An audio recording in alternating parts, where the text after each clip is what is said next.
So it's been a very interesting month in the fight game recently. And in case you're aware, I'm a huge fan, boxing, UFC, all that stuff I love. And if you're a fan of that too, then you'll definitely have heard a lot of big fights happening this month. Obviously, recently we've had Fury Wilder 3, Joshua Usyk as well, another heavyweight bout. And then we've also had the Jake Paul Tyron Woodley fight, as well as an amazing UFC card last weekend. So in this video, I'm going to give a short breakdown of my thoughts on all those four events and basically where I think a lot of them are going to lead to in the future. We'll start off with Fury Wilder 3. What a fight, by the way. Probably the best out of the three. Well, I mean, definitely the best out of the three fights they've had, but one of the best heavyweight fights ever. Wilder came in the heaviest of his career, same with Fury. And it's really interesting to hear that John Fury, Tyson Fury's dad, came out yesterday and said that Tyson Fury was injured for before that fight. You know, he had the problems with both of his elbows. He had to get surgery and stuff. So that would explain why he wasn't probably flicking the jab as much in this fight. We certainly saw a very different Tyson Fury. He really tried to rough Wilder up. And to be fair to Wilder, he did pretty well. He was getting damage done to Fury with those body shots. And of course, until he got dropped by Fury, initially he was doing pretty well. Obviously, Wilder then came back, dropped Fury twice in the same round. And then that was when the fight really heated up. But it was also that stage where Fury kind of came into the ascendancy really, and knocked Wilder down another time until the fight was eventually stopped. What a performance by Tyson Fury. He's definitely the best of this generation, I believe. And I think Wilder's definitely makes up that top two. I think those two are probably the best heavyweights out there at the minute. I think they beat every other heavyweight. I'd be interested to see what the general fight fan thinks of that. You know, obviously Josh and Usyk as well. I mean, that was an incredible fight. Usyk kind of underrated before this fight. Now it seems to be the fact that people are aware of his skills and his talents, and he clearly just outboxed AJ. I'm a huge AJ fan, and it was tough to see at points. I mean, he nearly got knocked out at the end of the 12th there. I think Usyk probably held back in that, to be honest.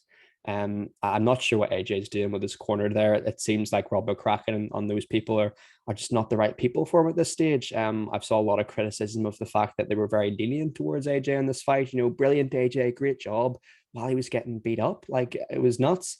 Usyk is just a monster. I'd be interested to see when the rematch takes place. I've heard reports that it could be happening in the UK again, which I think is quite unfair in Usyk. Like, I think he deserves to have a bout at his home country of Ukraine. You know, he's had a lot of fights in the UK recently, so maybe this is his second home. Who knows? But what a fighter! And I think AJ can come back and win the belts, but it won't be no means an easy fight. It will no way be like the second Andy Ruiz fight. I feel like AJ's route to victory there was very easy. It was very, oh, this is what you have to do and go and execute it. Whereas with Usyk, he's a far better boxer than Andy Ruiz, in my opinion. So I think it's going to be a really tough fight for AJ to win those belts back. But I believe he can do it with the right coaches, with the right mindset, and with the right training camp as well. That's that problem Tyson Fury had with the third Wilder fight, the fact that he only had about a 3 or 4 week training camp. I believe John Fury came out and said, just because of personal problems, COVID, his daughter was ill. So yeah, I mean, hopefully if AJ beats Usyk and Tyson Fury, remains, in the picture, those two can have a huge, colossal mega fight in the UK. That'll be amazing. Also in boxing news, Jake Paul's kind of been taking the world by storm. He's a bit like Marmite, either love him or hate him. He recently fought Tyron Woodley. We did a video on that, and it seemed like the Tommy Fury fight was inevitable.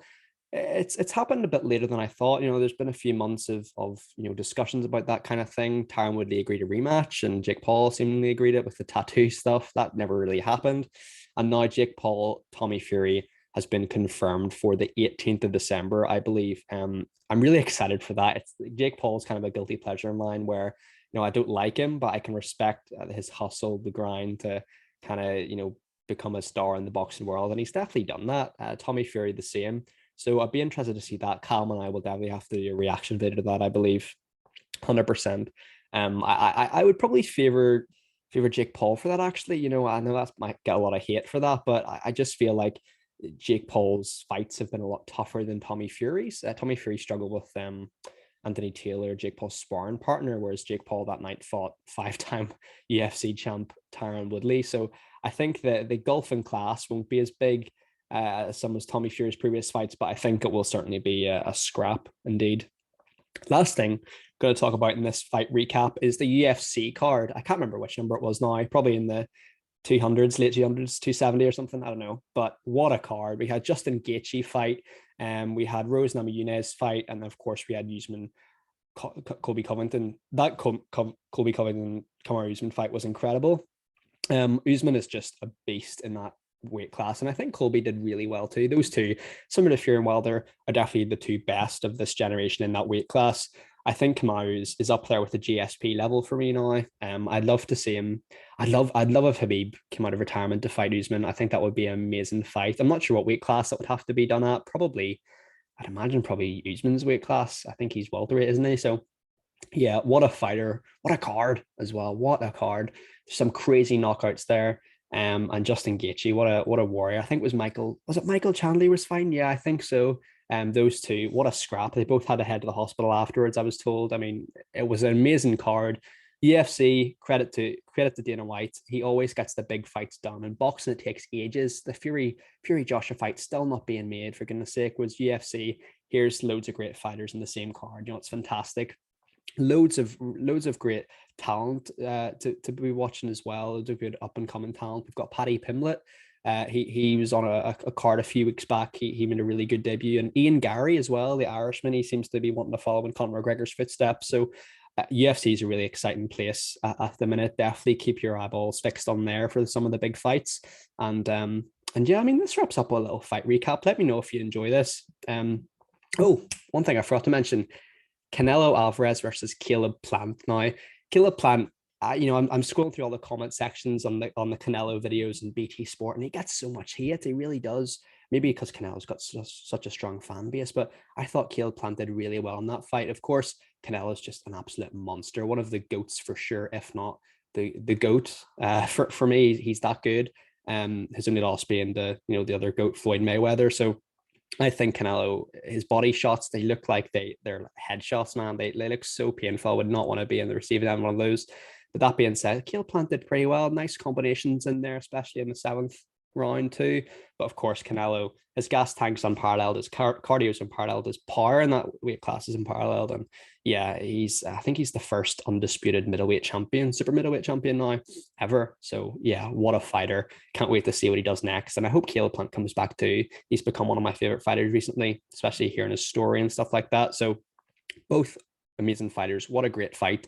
The fight game is an exciting place, an exciting sport to be watching right now, 100%. Hopefully, we're going to get Fury Joshua, Usyk Joshua for a start, and then hopefully even Dillian White Tyson Fury as well, if that happens. Obviously, Dillian White pulled out of the Wallen fight because of a shoulder injury. That should be an interesting fight also. But let me know if you enjoy these kind of fight recap videos. I love fighting, always have really for the last few years. So yeah, let me know if you want to see more of these. And of course, please be sure to like, subscribe, and comment your thoughts down below. Thank you very much, guys. Take care. Bye bye.